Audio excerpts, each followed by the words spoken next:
لبنان کا سب سے مالدار آدمی ایمل البستانی تھا۔ اس نے اپنے لیے ایک خوبصورت علاقے میں جو کہ بیروت کے ساحل پر تھا قبر بنوائی کہ مرنے کے بعد مجھے اس قبر میں دفن کیا جائے۔ اس کے پاس اپنا ذاتی جہاز تھا اور جب دھماکہ ہوا تو وہ جہاز سمیت سمندر میں ڈوب گیا۔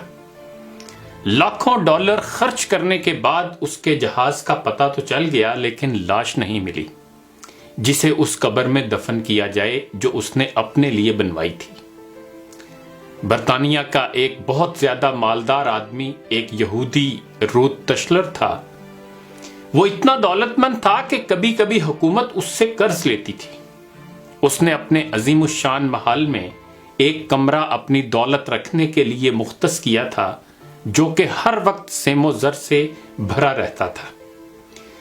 ایک دفعہ وہ اس کمرے میں داخل ہوا اور غلطی سے دروازہ بند ہو گیا۔ دروازہ صرف باہر سے کھل سکتا تھا، اندر سے نہیں۔ اس نے زور زور سے چیخو پکار شروع کی لیکن محل بڑا ہونے کی وجہ سے کوئی اس کی آواز نہ سن سکا۔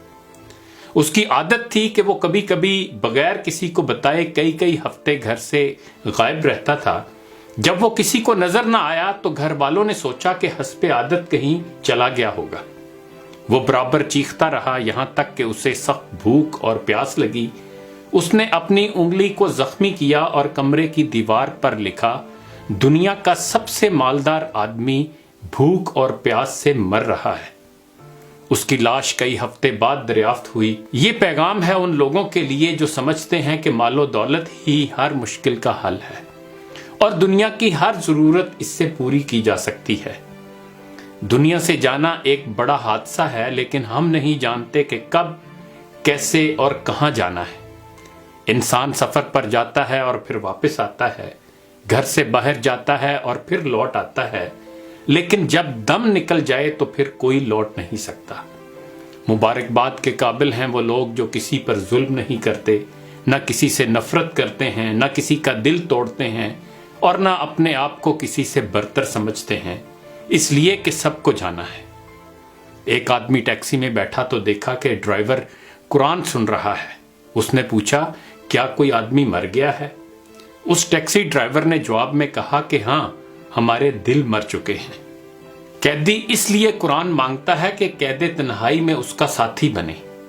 مریض ہسپتال میں اس لیے قرآن مانگتا ہے تاکہ اللہ اس کے مرض کو دور کرے، اور مردہ قبر میں تمنا کرے گا کاش میں قرآن پڑھتا تو آج قرآن قبر میں میرا غم خوار ہوتا۔ آج نہ ہم قیدی ہیں، نہ مریض ہیں اور نہ مرے ہوئے ہیں کہ قبر میں قرآن کی تمنا کریں۔ قرآن آج ہمارے ہاتھوں میں ہے، آنکھوں کے سامنے ہے، تو کیا ہمیں اس بات کا انتظار ہے کہ ہم ان مصیبتوں میں سے کسی ایک مصیبت میں گرفتار ہو جائیں اور پھر قرآن کو طلب کریں؟ ابھی وقت ہے۔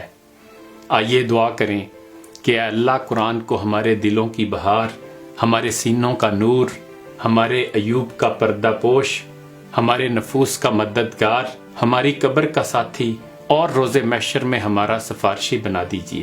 اے اللہ ہمیں قرآن کے حقوق ادا کرنے کی توفیق عطا فرما دیجئے۔ اقبال نے بھی ہمیں جھنجھوڑنے کی کوشش کی تھی، زمیں کیا آسماں بھی تیری کجبینی پہ روتا ہے، غضب ہے سطر قرآن کو چلیپا کر دیا تو نے، زباں سے گر کیا توحید کا دعویٰ تو کیا حاصل، بنایا ہے بت پندار کو اپنا خدا تو نے۔